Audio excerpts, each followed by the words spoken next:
A light magnitude 2.8 earthquake hit 12.7 kilometers, 8 miles, away from Koysinceq, Erbil, Iraq, late in the evening of Tuesday, July 1, 2025 at 10:51 p.m. local time, GMT+3.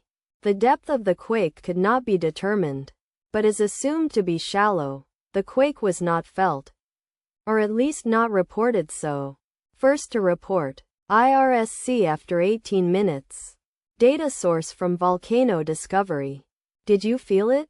Let us pray. May the earthquake that occurred not affect our brothers and sisters there. May the earthquake not happen again. And may God protect everyone. Amen.